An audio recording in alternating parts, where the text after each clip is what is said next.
तो दिल्ली और सेंट्रल के बीच में जो काफी टाइम से कुश्ती चल रही है, आज हम उसी के बारे में बात करेंगे। तो चलिए शुरू करते हैं। पहले हम बात करेंगे दिल्ली की एक हल्की फुल्की सी हिस्ट्री के बारे में। तो 1952 में दिल्ली एक स्टेट बना और कांग्रेस असेंबली इलेक्शन पहली बार जीती। 1956 में दिल्ली को यूनियन टेरिटरी बनाया गया और 1991 में दिल्ली को नेशनल कैपिटल ऑफ टेरिटरी का दर्जा दिया गया। और यहीं तीन चीजें भी डिक्लेयर हुई। पहली कि दिल्ली का एक लेफ्टिनेंट गवर्नर होगा, दूसरी जनता द्वारा चुनी हुई लेजिस्लेटिव असेंबली होगी और तीसरा मिनिस्ट्री ऑफ काउंसिल होगी। जनता द्वारा चुनी हुई जो लेजिस्लेटिव असेंबली होगी वो स्टेट लिस्ट में शामिल हर चीज पर कानून बना सकेगी, जैसे कि finance, health department, infrastructure department, education department etcetera. पर तीन चीजों पर वो कानून नहीं बना सकती। पहला पुलिस, दूसरा लैंड यानी डीडीए, तीसरा पब्लिक ऑर्डर यानी एमसीडी। यानी अगर दिल्ली में कोई भी क्राइम होता है तो हम दिल्ली को सीधा सीधा ब्लेम नहीं कर सकते, क्योंकि दिल्ली के अंदर पुलिस तो आती ही नहीं। पुलिस आती है यूनियन होम मिनिस्ट्री के अंदर। और जो एमसीडी बोलती रहती है कि दिल्ली सरकार पैसा दो, दिल्ली सरकार पैसा दो, ये तो वही बात हो गई कि मैं बैंक जाऊं और कहूं कि मुझे 1 किलो प्याज दो। अरे जब दिल्ली सरकार के अंदर एमसीडी आती ही नहीं तो वो पैसा कहां से देगी। और इसी वजह से जो दिल्ली है वो दूसरी स्टेट से अलग भी है, क्योंकि दूसरी स्टेट्स के पास सारी पावर्स है और वो खुद एक फुल स्टेटहुड है।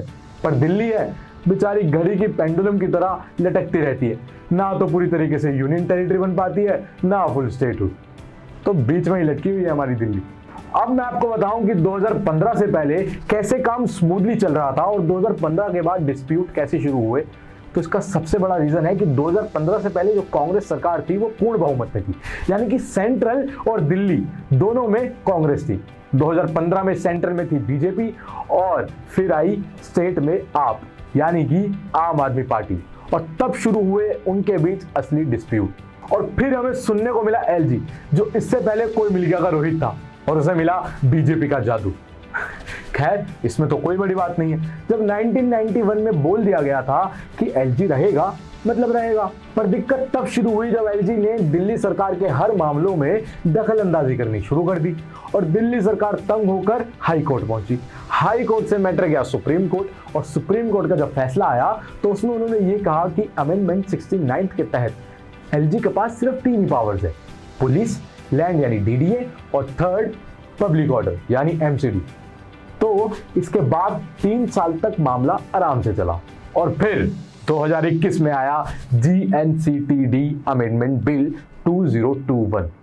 इसका एक लाइन में अगर मैं आपको मतलब समझाऊं तो इसका सीधा सीधा मतलब ये था कि अब से दिल्ली सरकार का मतलब होगा एलजी, मतलब एक ऐसा व्यक्ति जिसको ना हमने वोट दिया न चुना।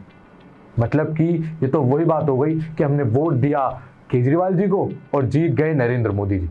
खैर उन्हें तो जीतने की आदत पहले से ही है, पर इससे तो जनता की वोटों की कोई वैल्यू ही नहीं रह गई। अब दिल्ली सरकार को कोई भी काम, कोई भी लॉ बनाने से पहले एलजी की परमिशन लेनी पड़ती है, जो कि सेंट्रल गवर्नमेंट द्वारा अपॉइंट है। और इस वजह से कुछ लॉज पास हो पाते हैं और बहुत से लॉज डिले रह जाते हैं। आपको यहां पर मैं एक बात और बता दूं कि 2015 में जब इलेक्शन होने वाले थे तब बीजेपी, आम आदमी पार्टी और कांग्रेस, इन तीनों के मैनिफेस्टो में एक चीज कॉमन थी और वो थी दिल्ली को फुल स्टेटहुड करना। पर 2021 में जो ये बिल आया वो तो कुछ और ही कह रहा है। मतलब यहां से मैं अगर देखूं तो बीजेपी सीधा सीधा आम आदमी पार्टी को ये कह रही है कि हम तो डूबेंगे सनम, तुम्हें भी ले डूबेंगे। तो ये है कुछ दिल्ली की कहानी। अब आप दिल्ली की इस स्टेट को लेकर क्या मानते हैं और किसको जिम्मेदार मानते हैं वो हमें कमेंट सेक्शन में जरूर बताएं, और साथ ही ये भी बताएं कि अगली वीडियो आप किस टॉपिक पर देखना चाहते हैं। हम अपनी पूरी कोशिश करेंगे कि उस टॉपिक पर आपके लिए हम वीडियो बनाएं। वीडियो को लाइक करें, शेयर करें और चैनल को सब्सक्राइब करना बिल्कुल ना भूलें, इससे हमारा मनोबल बढ़ता है। और हाँ, एक चीज और, इस वक्त देश में हालात बहुत गंभीर है। अपने घर में रहें, अपना ख्याल रखें, और अगर आप प्लाज्मा देने के लिए एलिजिबल हैं तो प्लीज प्लाज्मा डोनेट करें, क्योंकि इस वक्त देश को प्लाज्मा की बहुत जरूरत है। और देखते रहें ग्लोबल नाउ 24/7। मैं तुषार आपसे इजाजत चाहता हूं।